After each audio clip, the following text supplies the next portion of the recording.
Hello and welcome. It's been a very long time since I posted my last video, but now I have some very exciting stuff for you. I wanted a system that could extract gold, silver and copper from these kind of circuit boards.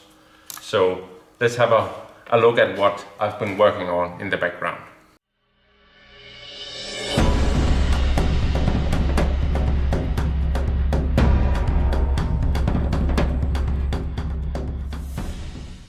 First up is the shredder that are supposed to break these down into smaller pieces so it can be choked down the throat of the Hammermill. It's not pretty, it's pretty coarse design actually. It's just a motor with a huge gearbox and some kind of an axle with bolts drilled through it. So I'm a bit excited to see how it actually performs, but it has to do for now. Next up is the Hammermill with the patent pending intake system. Well, it's just to avoid the machine of throwing stuff out again. I'm not quite sure if it works yet because I haven't run the system with it yet. But the plan is you take the stuff from the shredder, the smaller pieces, and put down the intake of the machine. I'll just open it so you can see the inside of the monster. I made my own solders with 1mm slots. So the material needs to be ground up by the Hammermill until they are small enough to escape the 1mm solders, and will then be ejected from the bottom and out in some kind of container here. Before that happens, there's sitting some kind of a blower or suction device that will suck all of the worst of the dust and blow it up in this kind of cyclone, which will be ejecting it into some kind of a water bath, again to minimize the dust, and then I can run it through the water separation system later as well, because there might be some fine dust gold or whatever in this as well.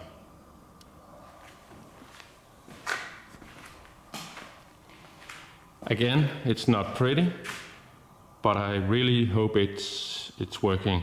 Actually, I've made a small portion so you can see the material this machine will eject out.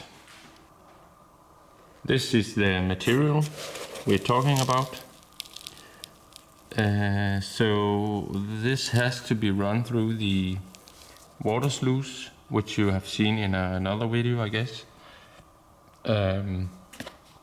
It's very tiny, and that's great, because then we might have liberated all of the metals from the boards and plastic and stuff. This portion is what the suction device has sucked up. I'm not sure if there's any metals in it, but we'll run it in the water sluice and have a look. And this is the water sluice. It is supposed to separate the metals from the plastics and a glass fiber board. It works like this. We have a water reservoir with the clean water. It will be pumped up into this container where I put in the material so it's getting wet, and it will run through this channel.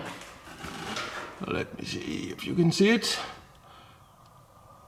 with all these kind of catching pillars.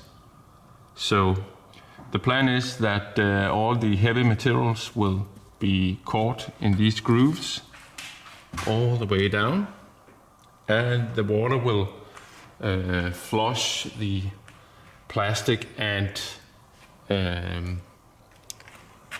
circuit board parts, glass fiber, you know, down in here. And our last line of defense is this thingamabob, where the heavy metals, if any, will be flushed over, can settle in the bottom of this, and the water drains out, and plastic and so on. And we got this patent pending sleeping thing that will catch all of the plastic and the board stuff. So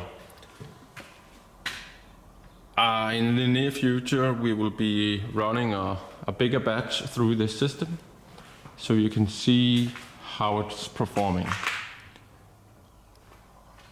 Some says that well, I'm not sure what kind of results we are looking at, but according to the internet, these circuit boards will contain around 35 to 40% copper by weight, and that's just our byproduct. Our main product is of course gold and silver, even though the most valuable stuff in these circuit boards are the gold, then actually copper, I believe, and then silver. But when you got a byproduct that are that valuable, you could imagine if you have 1 ton of this material, that will be actually 350 kilograms to 400 kilograms of pure copper, which is pretty damn good for a byproduct. That's a good chunk of money. But when we gets this metal extracted from our system, then we have 2 choices. We can either melt the metals down into bars and put it in some kind of a copper extracting system, which we have showed before on this channel. That's our copper refining cell. We want to get rid of most of the base metals, which in this case would be copper. So that would be a great method to do so. And then we will, what is it called? Then we will work with the anode slimes afterwards. We also got some other exciting stuff to be melting down. This, for example, is the silver contacts from the contactor upper parts, which I've talked about before on this channel.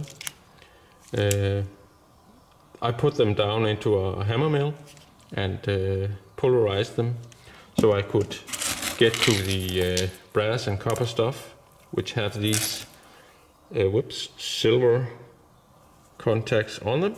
So I have sat all night and snipped off the bits, so we have concentrated the metal parts and silver parts down. So what I believe I want to do here is remove all the base metals via melting and some kind of flux recipe that will oxidize away all of the base metals. So we have pretty much silver left, which we can cupel and furthermore refine into pure silver. So look out for that. We also have some bigger contacts, which I haven't sawed off the silver bits there. So I believe I'll be melting this down into an ingot and put it into the copper refining cell and remove all of the copper. Then we will oxidize away the zinc and whatnot are left via melting, of course. Then we have the anode slimes and something. I'm not quite sure, I've lost track of what this actually is, but it's from the big copper refining cell I posted last time, I guess. But I believe we will be melting this down with some kind of flux recipe again, and oxidize away all of the base metals, and then cupel the last bit with some plumbum. What is it called? Lead. Yeah. Then we have some gold pins, which also will be refined via melting, to see how small a portion of this actually is gold. We also have some transistors. I'm not quite sure what I'm going to do with that just yet, but we will see in the future. And have some chips. Maybe we will just put this in with all of the circuit boards, but then again, it might be a good idea to run this by itself, because the gold concentration Jesus, are quite big compared to something like the circuit boards. But you could tell me down in the description below. No, not the description, in the commentary field, right? And then we have this huge forklift charger. I'm pretty sure it contains some good copper in it, so I'll be making a video about dismantling that also in the near future, I guess. So, well, near future, that's what I told you last time, I think. But this time, I promise, there'll be some good videos of this fun stuff. So, until we meet again, stay cool in the summer. Bye. I just wanna